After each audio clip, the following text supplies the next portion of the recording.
Well, hi there. Thanks for dropping in for episode 2 of talking about rare and uncommon Hoya. I'm Dave. I live in Iowa City, Iowa, and I would love to share with you the lessons I have learned through trials and tribulations that have led me to be a successful and confident houseplant grower. And there really is no better place to introduce myself than through my favorite genus, Hoya. Let me grab one right now. Okay, first up this go around is this gorgeous Hoya CV Kaimuki. This is a hybrid between McGillivray and Archboldiana. It has huge 2-week blooms, and unlike the McGillivray, you're going to be able to get this to bloom in normal household conditions as long as you can give it 12 hours of light minimum. I give it 14 hours of light. It's right now in my Mars Hydro tent, but it will go into my plant porch in 2 or 3 weeks. Still quite cold in Iowa right now, but we'll be complaining about heat and humidity soon enough because that is what we do. These leaves can get quite large. This is a young plant. I acquired this late last year, fall, I would say, late fall even. When I put it in the grow tent, it was about here. So this is all new growth over the winter. It loved the humid conditions in that tent, although it doesn't get particularly warm, high of 72 degrees. So it's not particularly finicky in that regard. It is finicky in watering. This is the first Hoya I have presented that there's a careful balance between watering too much and not watering enough. I have it in an extremely airy mix. I grow all of my Hoya in organic mixes because why mess with success? That's why I have it growing in those and in terracotta. And on a top shelf with the most aeration in the tent, that means, that means I'm watering it once every week. Just every Sunday is kind of how this falls. The new leaves come in this beautiful bronze, but I'm looking forward to get this to bloom this year. They can bloom quite young as long as you give it that light. So a stellar plant. It is available like all the other ones. Not terribly cheap, worth the investment. Worth the investment to get something as unique and beautiful as this. And let me grab the next one. Okay, on to a plant from Borneo. This is Mendorensis, one of the hybrids of the sunshine we talked about in episode 1. It's a stellar plant in and of itself. Its sun stresses so beautifully. Deep, dark red burgundy leaves. I have it set back from the overhead grow light in the tent where it's growing right now. But it is the flowers that make this such a stellar plant. They grow in very deep purple, hairy, absolutely stunning. And I have a peduncle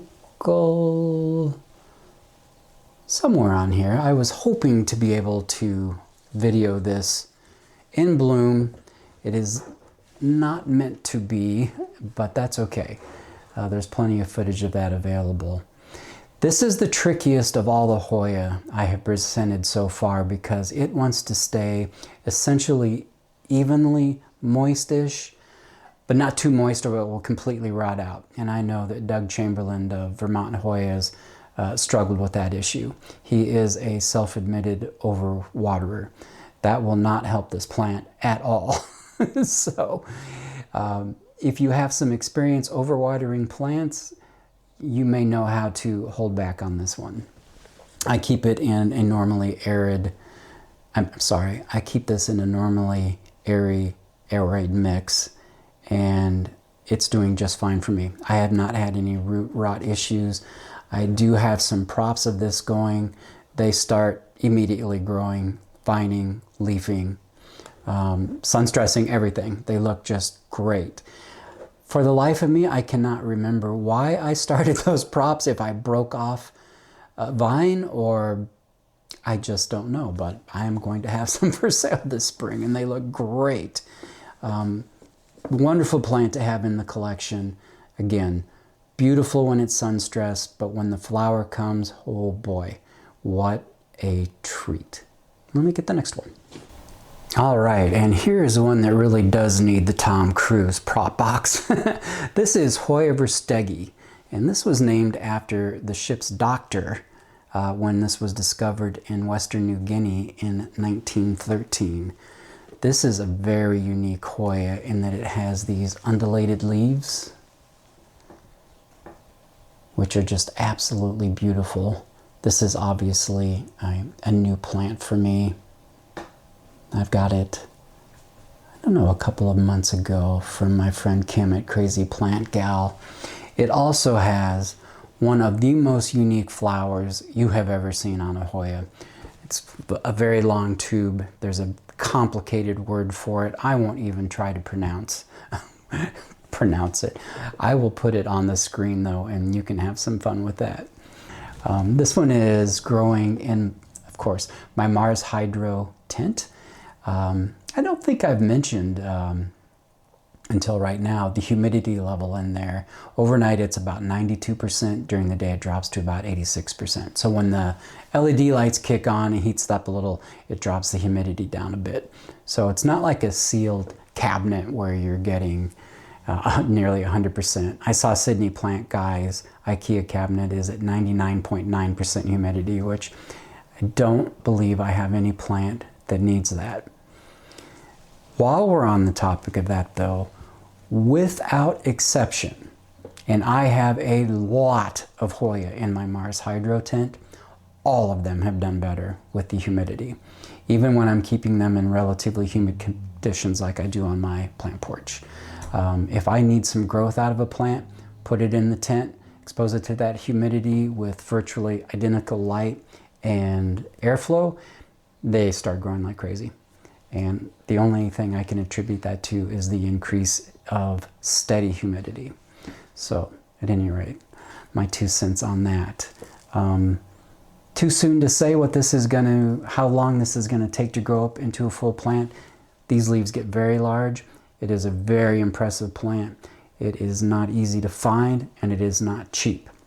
I do not know if Kim has more, but her information, like in every video I'm ever gonna make, is down below. I talked about her more at length in episode 1. If you have seen episode 1, you know everything you need to know about Kim and how I feel about her as a grower, which is double chef's kiss. Let me grab another plant.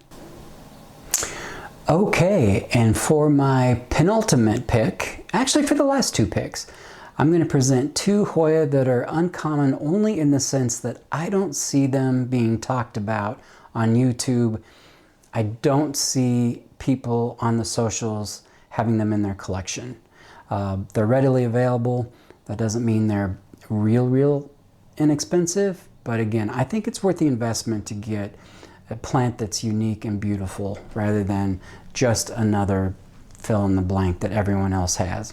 Maybe that's just me, but I like that unique stamp on a houseplant collection. This is Hoya rotunda flora. This is from Myanmar. It flowers fast. They're tiny, cute, little, sweet-smelling flowers. I would assume this is named after those virtually rectangular leaves. And can you see the little hairy, almost bristles on there? I'm not sure if you can or not. It is a cute little plant that brings me so much joy and delight. I love small-leaved Hoya anyway, and to have a unique shape like this, to have the bristles on it, to have it a fast flowerer, is that a verb? To have it flower quickly. This one had several long vines that I just trimmed because it was in cahoots with my Rebecca, Obscura, Verticillata, Caudata. It was a nightmare trying to get these out to water. And so I took some of these longer vines, cut them, no harm, no foul on that. It will just encourage more growth from the base, make it a fuller plant, and I just can't wait for this to grow out. It's a wonderful little unique Hoya, and why wouldn't you have this in your collection? All right, let me grab the last one. Okay, and for our final plant, we have Hoya morellii. This was originally found on Mindoro Island in the Philippines, kind of a low-level tree climber. It was later found to be much more widespread growing than they had initially thought. It's a very thick-leaved, succulent type plant. Its sun stresses just beautifully. I have this under a Barina T5, actually a trio of Barina T5s. A beautiful plant, highest recommendation, blooms quickly, adorable little porcelain flowers. Can't go wrong with this. It's not terribly expensive and it's pretty readily available. So ending on a high note for that one. Now, for the tip I promised, I know it's a very common question. What do you feed your Hoya? How do you get them to bloom? How you get them to bloom, of course, is time and light. But for food, two things. My main food is a Michigan State University blend. The brand is Tessula, but it's the MSU formula. If you know Miro from Basie Plants, it's what he uses. It's what many people use on their flowering plants. It can be used on aeroids too. So if the watering can has MSU in it and I need to water a philodendron because it's thirsty, I use it. And I've been doing that for about a year on this one. Very, very good results. Now, if I have young Hoya, all Hoya are primarily foliage plants, and probably hard to do better than GT Foliage Focus. You may know this one from Sydney Plant Guy. It's what he uses and his friend AJ use. It's available in the United States now, has been since last summer, and I think the importer is Plant Hall USA, something like that. You can buy 1 liter on Amazon. If you want to buy 5 liters though, which is what I am going to do next time, you need to buy it directly from their store. And I've had great service from them, for sure. That's where I order it from. Thank you so much for stopping by for episode 2. Episodes 3 and 4 will be here next week. Hope to see you there too. And I hope you take a little time out of your day to do something kind for yourself. And if you feel like doing something kind for someone you just met, hit like and subscribe and help out a new channel. Thank you so much. Be well.